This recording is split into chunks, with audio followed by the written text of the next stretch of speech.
जय माता दी बहनों, करवा चौथ की आप सभी को ढेर सारी शुभकामनाएं। माँ करवा आपको सदा सुहागिन रखे। आज मैं आप सभी को पति की दीर्घ आयु होने की कामना पूर्ण करने वाली करवा चौथ की कथा सुनाऊंगी।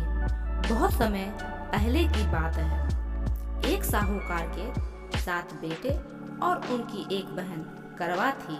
सभी 7 भाई अपनी बहन से बहुत प्यार करते थे, यहाँ तक कि वे पहले उसे खाना खिलाते और बाद में स्वयं खाते थे। एक बार उनकी बहन ससुराल से मायके आई हुई थी। शाम को भाई जब अपना व्यापार व्यवसाय बंद करके घर आए तो देखा उनकी बहन बहुत व्याकुल थी।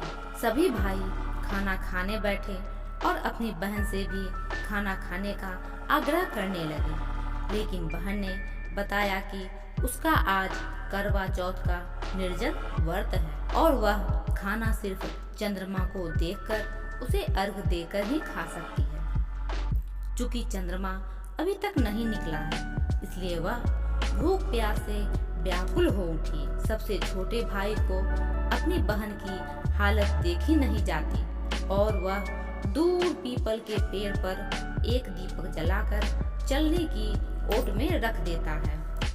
दूर से देखने पर वह ऐसा प्रतीत होता है कि जैसे चतुर्थी का चांद उदित हो रहा हो।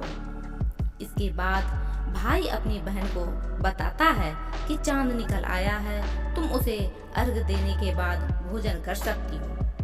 बहन खुशी के मारे सीढ़ियों पर चढ़कर चांद को देखती है और उसे अर्घ देकर खाना खाने बैठ जाती है। वह पहला टुकड़ा मुंह में डालती है तो उसे छींक आ जाती है।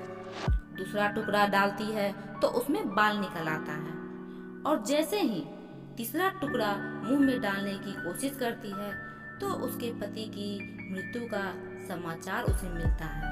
वह बौखला जाती है। उसकी भाभी उसे सच्चाई से अवगत कराती है कि उसके साथ ऐसा क्यों हुआ। करवा चौथ का व्रत गलत तरीके से टूटने के कारण देवता उससे नाराज हो गए और उन्होंने ऐसा किया है।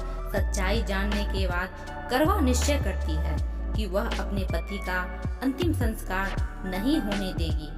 अपने सतीत्व से उन्हें पुनर्जीवन दिलवा कर रहेगी। प्रत्येक भाभी से यम सुई ले लो, टिया सुई दे दो, मुझे भी अपनी जैसी सुहागिन बना दो, ऐसा आग्रह करती है। लेकिन हर बार उसकी भाभी उसे अगली भाभी से आग्रह करने का कहकर चली जाती है। इस प्रकार जब छठे नंबर की भाभी आती है तो वह करवा उससे भी यही बात दोहराती है। यह भाभी उसे बताती है कि चूंकि सबसे छोटे भाई की वजह से उसका व्रत टूटा था, अतः उसकी पत्नी में ही शक्ति है कि वह तुम्हारे पति को दोबारा जीवित कर सकती है। इसलिए जब वह आए तो तुम उसे पकड़ लेना और जब तक वह तुम्हारे पति को जीवित न कर दे उसे नहीं छोड़ना।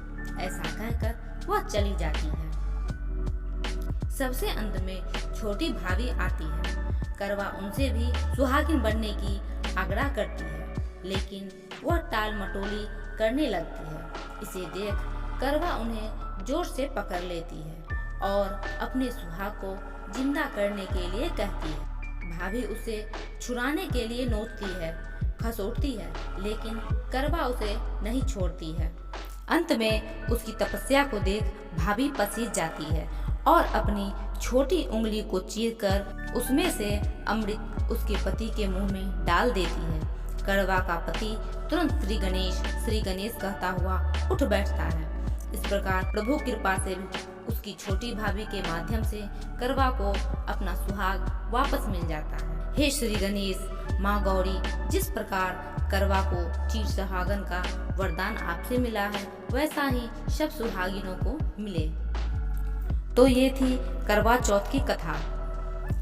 आशा करती हूँ आप सबको ये कथा अच्छी लगी होगी।